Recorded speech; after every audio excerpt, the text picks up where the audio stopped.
Bonjour à toutes et à tous, bienvenue sur KTV, Kwezi FM, sur la page du live Facebook de KTV également, pour un temps de parole toujours en direct. On va parler politique maintenant avec Nadjim Hamada, le retour en politique. On va lui poser la question. Nadjim, bonjour. Bonjour Monsieur Bian, bonjour Kamar, bonjour Mauré. Merci d'être avec nous et d'avoir accepté notre invitation. Alors évidemment, on va parler du progrès pour tous dans un instant, mais permettez-moi de revenir, si vous êtes d'accord, sur la visite présidentielle ici à Mayotte, Emmanuel Macron. Est-ce que vous y avez retrouvé vos petits dans cette histoire ? Retrouver mes petits. Est-ce que vous avez des petits? J'ai bien compris votre question. Je vous remercie de me poser la question parce qu'elle est intéressante. Ouais. Comme quoi ça peut arriver. Hein. Comme à chaque fois. J'ai écouté Kamar tout à l'heure dans le faux journal et il reprenait l'expression consacrée qui est la poudre de perlimpinpin. Ouais. Et je crois que le président est venu nous faire un numéro il nous a jeté un peu de poudre de perlimpinpin parce que malheureusement, le rendez-vous présidentiel c'est pas comment dire, on n'a pas eu ce qu'on attendait. Il a même dit la piste longue. J'y viens, messieurs. Ouais. J'y viens parce que en fait, on s'est fait piéger dans le sens où le président il est rentré dans notre propre piège. Puisque le discours qu'on attend depuis des années, c'est la piste longue, l'immigration, la piste longue et l'immigration. Et donc le président, il est venu dans sa séquence, il a parlé que de ça, malheureusement. Alors que il est passé à côté de ce qui plombe ce territoire, c'est-à-dire le chômage des jeunes, l'emploi, l'insertion, et ainsi de suite. Quand il est passé à La Réunion, vous avez sans doute suivi, il a lancé un plan pétrole avec 700 millions d'euros pour aider les jeunes à avoir un emploi, à s'insérer. Ici, rien. Pourtant, on a le plus fort taux de chômage de France. Mais qui est responsable de ça? C'est pas nous, parce que c'est ce que j'ai dit. On insiste il est trop. tombé dans notre propre piège. C'est-à-dire, on a cantonné notre discours à deux éléments, le port et l'immigration. Et il se trouve qu'aujourd'hui, le président, il a répondu à ces deux points-là. Ouais. Mais il y a d'autres points fondamentaux, dans ce territoire, qui est la vie chère, par exemple. Aucun discours, aucun élément sur la vie chère, et pourtant, nous subissons des prix prohibitifs dans la consommation, dans les billets d'avion, ainsi de suite. Enfin, on nous a pas parlé de la pauvreté.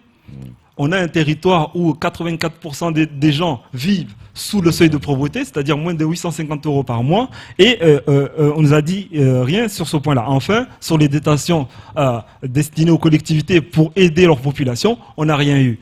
Alors, effectivement, on peut se gargariser en disant que le président nous a dit qu'on va avoir la piste longue. Tant mieux, mais il a fait tout un discours pendant 30 minutes en disant...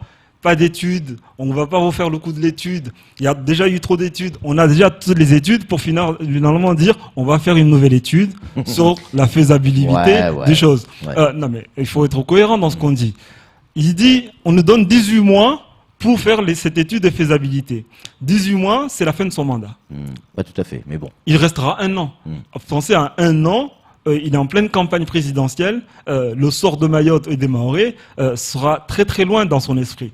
Et je crains que moi, ces 18 mois vont sonner comme un leurre, dans le sens où cette étude de faisabilité va dire quoi? Pour moi, j'espère me tromper sincèrement. J'espère sincèrement me tromper, mais on va nous ressortir avec l'activité sismique qui se passe actuellement. Peut-être que la faisabilité de cet aéroport ne pourra pas se faire. Je crains ça. J'espère me tromper. Enfin, on est capable dans le monde de fabriquer des pistes, des longues pistes dans tous les sens. Les Japonais savent le faire. Aux Açores, ça a été fait. Oui, mais il y a une volonté politique à avoir. Mais la volonté politique n'y est pas. On nous l'a promis. Vous l'avez rappelé à plusieurs reprises. Plusieurs présidents ont fait des promesses en ce sens-là. Je me souviens d'une photo de Mansour Kamardine et Chirac avec la photo de la fameuse piste longue. Et finalement, cette piste longue, on n'y voit toujours pas le jour. Donc, faisons confiance, pourquoi pas. Mais la devise des Mahorais, c'est toujours être vigilant. Il faut être vigilant. Et je crains finalement que, comme ici, on a tendance à vouloir se battre, chacun tirer la couverture vers soi, que chacun va vouloir s'approprier, être le parent ou le père de cette piste longue, que finalement, ces tiraillements des élus fassent que ça capote. Ça veut dire quoi ce que vous êtes en train de nous dire? Ça veut dire qu'on est responsable de ce que l'on a ou de ce que l'on n'a pas aujourd'hui? Absolument. On est responsable de cette visite présidentielle et du résultat qui en découle? Bien sûr, c'est-à-dire qu'on a un seul discours et en même temps, on a tenté de cacher la misère qu'il y a dans ce pays. Le président est au fait, puisqu'il a des canaux d'information. Il y a la préfecture qui lui donne des informations. Il y a le ministère de l'Intérieur qui lui donne des informations. Il y a les élus qui lui donnent des informations. Lui-même, il doit se renseigner. Il y a les médias. Mais en tout état de cause, et ça, c'est regrettable qu'on n'ait pas eu tous ces syndicats, ces collectifs qui auraient pu échanger avec le président, montrer la misère de ce pays avec leur banderole. On les a écartés, effectivement. Vous avez vu ce qui s'est passé à La Réunion. L'accueil n'était pas aussi populaire. Ouais. Il n'y avait pas de collier de fleurs. Certains disent qu'on est vraiment petits joueurs à Mayotte, quoi. C'est comme ça. C'est qu'on est là, on se camoufle derrière le fait que on a une tradition d'hospitalité. Oui et non. On doit accueillir le président, c'est une bonne chose, parce que pendant une semaine, sur LCI, CNews et d'autres médias nationaux, on n'a parlé que de Mayotte, mais il aurait fallu également qu'on montre toute cette détresse que la population vit tous les jours. Ouais. Malheureusement, on a écarté ces gens qui voulaient le démontrer. C'est regrettable, effectivement. Donc, la visite du président, c'est tant mieux, mais avec beaucoup de réserves sur les annonces qui ont été faites. Parce que le port, l'aéroport, j'ai dit un mot déjà sur l'aéroport, mais sur le port, on nous dit que le président, enfin le gouvernement ou l'État va entrer dans la gouvernance du port. C'est ce qui a été dit. Mais ça veut dire quoi concrètement? Ça veut dire qu'on va enlever à Mayotte, au département, la gestion de ce port. Pourtant, c'est l'outil qui permet à ce territoire de rentrer de l'argent. Ah oui, c'est le poumon économique. Hein. C'est l'outil. Donc on va enlever. Déjà, on enlève la CIM, on enlève le SIAM, on a enlevé le SMIAM, on enlève toutes les compétences ou toutes les entités où l'État, le territoire pourra engranger de l'argent pour les donner à l'État. On est dans une phase de recentralisation, alors que la philosophie nationale, c'est la décentralisation. C'est regrettable. Est-ce qu'on est responsable, nous, de ça? Quand je dis nous, à Mayotte? On ne peut pas ne pas être responsable. On ne peut pas ne pas être responsable et être là à s'extasier parce que le président est venu dire qu'on aura un aéroport d'ici 18 mois. Non, il y a d'autres thèmes, d'autres chantiers, donc notamment. Pour vous, c'est vraiment l'arbre qui cache la forêt. Encore une fois, il faut avoir confiance, on va voir ce qui va se passer, mais encore une fois, il faut juste ne pas fermer les yeux et se dire dans 18 mois ça va se faire. Il faut quand même continuer le travail de lobbying et c'est ce que nous demandons, nous, la population, à nos grands élus. Pardon. Le progrès pour tous, c'est le slogan de votre groupe pour cette campagne municipale, parce qu'on va en parler, campagne 2020, municipale 2020, pardon, campagne qui a déjà démarré, vous êtes là pour en parler. Qui est la tête de liste de votre groupe? Je vous remercie, Monsieur Milan. Aucune transition. Vous faites pas de transition. Aucune transition. On passe directement. Non, parce que je vois qu'il est déjà 7h20. Ah, d'accord. Il nous reste 20 minutes. Ouais, c'est ça. Allez-y. Le progrès pour tous, effectivement, c'est le slogan de notre groupe politique qui va s'engager pour conquérir la mairie de Mamoudzou. Merci d'avoir mis notre logo qui, effectivement, est assez parlant sur l'hippocampe comment dire, c'est Mayotte, et puis un certain nombre de personnes qui composent ce territoire. Et donc le progrès pour tous, pour répondre clairement à votre question, est composé de plusieurs personnalités, dont Jacques-Martial Henry, qui sera notre tête de liste. Donc Jacques-Martial Henry, tête de liste. Quelle est la couleur politique de ce groupe? Est-ce qu'on est centre-droit? Est-ce qu'on est plutôt à gauche? Est-ce qu'on est plutôt à droite? Est-ce qu'on est aux extrêmes, que ce soit à droite ou à gauche? Comment vous positionnez sur l'échiquier politique? À chaque fois que vous recevez un politique sur votre plateau, vous posez pratiquement la même question. Eh bien, vous savez pourquoi? Et je vais vous expliquer pourquoi. Je sais, pour le CSA, pour le CSA, pour la préfecture, pour tout le monde, effectivement, quand on reçoit, il y a des temps de parole, et on a l'obligation, et si on le fait pas, on se fait taper dessus, on a l'obligation de mettre les partis politiques ou les groupes dans des cases, et des cases qui sont imposées. Et donc, à quoi vous vous apparentez? D'accord. Donc, comme son nom l'indique, nous sommes un mouvement progressiste. Oui. Donc, nous sommes du centre droit. Parfait. Centre droit. Ça répond à votre question. Ah oui, bien sûr. Pardon. Voilà. Centre droit, on retrouve souvent le MoDem, on retrouve l'UDI, on retrouve tous ces gens-là. Donc vous êtes dans cette On mouvance. retrouve le MoDem, Ouais. on retrouve le MDM, Le MDM, on retrouve ouais. tous ces partis-là, effectivement. Ouais. Comment vous allez fédérer? Parce que le groupe qui gagnera cette élection municipale, incontestablement, c'est celui qui aura su fédérer. Est-ce que vous avez mis en place une stratégie particulière pour fédérer derrière Jacques-Marcel Henry? La stratégie, elle est archi simple, monsieur Milan. Ouais. C'est un programme qui est en train d'être élaboré. Les grandes lignes sont déjà faites, qui va répondre aux attentes des habitants de Mamoudzou, Ouais. et toutes les communautés confondues, parce que nous, notre adage, notre dicton, notre slogan, c'est vivre ensemble à Mamoudzou. On arrête de diviser les gens, on arrête de diviser les populations, on arrête de croire que certaines personnes doivent être sur le banc, d'autres en avant. On est là, on est en train de parler à toutes les populations qui composent ce territoire. C'est-à-dire vous, monsieur Mian, Ouais. qui êtes sur ce territoire depuis des années, qui crée de l'emploi, qui crée de la richesse sur ce territoire, on va vous parler parce que vous avez droit également d'être dans notre liste. Vous avez droit également que nos politiques, notre action qu'on va mener répondent à vos attentes. On va répondre à toutes les personnes qui aiment ce territoire et qui veulent que Mayotte et surtout Mamoudzou avancent. Oui. Alors, pour être plus clair et direct, quand vous dites aujourd'hui on s'adresse à toute la population et donc toutes les communautés, vous faites allusion aux binationaux, à la communauté comorienne qui fait débat aujourd'hui, pas forcément polémique, mais débat. C'est un vrai débat souvent, et ça aussi souvent on pose la question. Les élections municipales devront tenir compte aussi de cette communauté étrangère ou d'origine étrangère, forcément. C'est des Français, là vous parlez Des de Français, binationaux. des gens C'est- qui...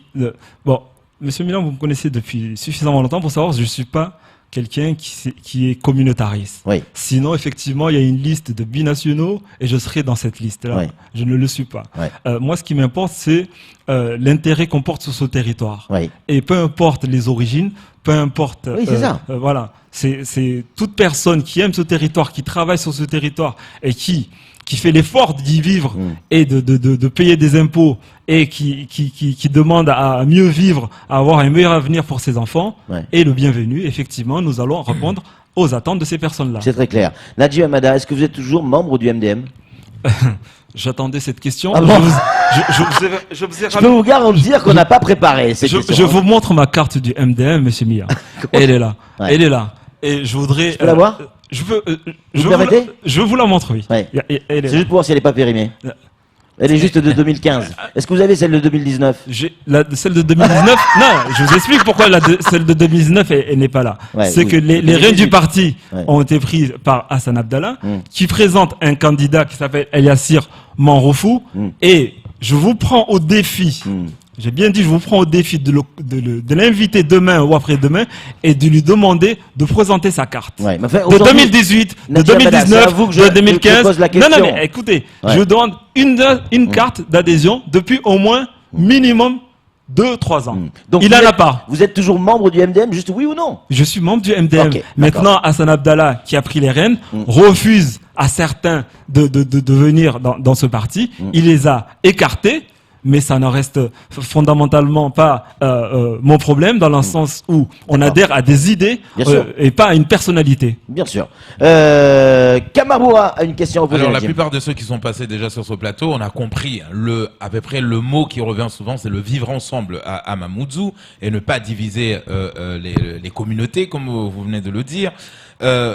Mais avec trop de listes dans Mamoudzou, presque le même discours qui revient souvent sur ce plateau, est-ce que trop de listes ne tueront pas finalement la politique à Mamoudzou? Parce que finalement, le citoyen, il va se retrouver avec qui? Il doit voter qui? Donc, quelle est votre politique, en tout cas dans votre programme, ce qui va faire la petite différence avec les autres qui se représentent à la mairie de Mamoudzou? Je vous renvoie le même compliment qu'avec Mian. Quelle question pertinente. Parce que actuellement, on a à peu près une douzaine de personnes qui sont tête de liste. 12. Donc, si on multiplie par 49, parce que si une liste est à 49, on est à peu près 600. Vous pensez vraiment qu'on aura 600 candidats assez performants pour diriger ce territoire? Non. Évidemment, non. Donc, effectivement, donc, c'est la performance qui va parler? Effectivement, parce qu'on a des listes ou des listes de remplissage. On prend le cousin, le frère, la belle-sœur. Il faut faire le compte, quoi. Voilà, pour arriver à 49. Alors, ce qui s'est passé avec Majani. Majani, il avait un conseil municipal magnifique. Magnifique dans le sens où il avait le sénateur Ladjo dans son conseil municipal, Hassan Abdallah dans son conseil municipal, c'est-à-dire deux anciens maires, comment ça s'appelle, Shihab dans son conseil municipal et d'autres personnalités. Et pourtant, il n'a pas utilisé ces personnes-là pour faire avancer les choses. C'est limité à 5-6 personnes. Aujourd'hui, sur les 45 personnes qui y a au conseil municipal, il y en a moins de 5 qui travaillent. Moins de 5. Tout le reste, c'est du remplissage.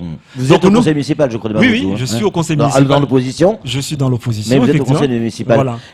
Qu'est-ce que vous reprochez aujourd'hui à l'équipe de Majani? Parce que beaucoup s'accordent à dire qu'il y a quand même des choses qui ont changé sur Mamoudzou. Par exemple? La surveillance des caméras, par exemple. C'est pas encore ça, mais en termes de propreté, on commence à tendre vers quelque chose qui tient la route. Les différents aménagements. C'est pas l'ère Ladjo où il s'était strictement rien passé. Là, il se passe des choses. Je dis pas que c'est le top, mais il se passe des choses. Est-ce que ça, vous le reconnaissez? Je reconnais surtout qu'il y a eu des maires avant et qu'ils ont entamé des projets qui aboutissent aujourd'hui. C'est-à-dire que c'est pas celui qui inaugure qui a fait le projet. Ça, c'est une première chose. Et deuxième chose, sur la vidéosurveillance, elle est magnifique, ce programme-là qui a été installé. Il y a des caméras partout, mais est-ce que pour autant, on a une délinquance qui a baissé parce que l'outil de ces caméras, l'utilité, c'est in fine que quand on voit un acte délictueux en train de se commettre, que les policiers puissent agir à l'instant T. C'est ce qui ne se passe pas actuellement. C'est pas tout à fait vrai, Nadjim. Comment ça? Pas tout à fait vrai. Est-ce que vous avez on a eu l'occasion de tourner, de faire des images dans le central, effectivement, et on a filmé ce qui s'est passé quand les policiers voient un groupe de jeunes traîner quelque part, avant même qu'ils commettent une infraction, il y a une patrouille qui vient sur place, qui demande qu'ils font un contrôle d'identité ou qui surveille le quartier. Donc on a orchestré quelque chose devant les médias et vous êtes là, vous extasiez parce que c'est arrivé une fois. Non, moi, je suis au conseil municipal. Une fois. Vous êtes dans l'opposition, vous ne dites pas tout. On nous dit pas tout.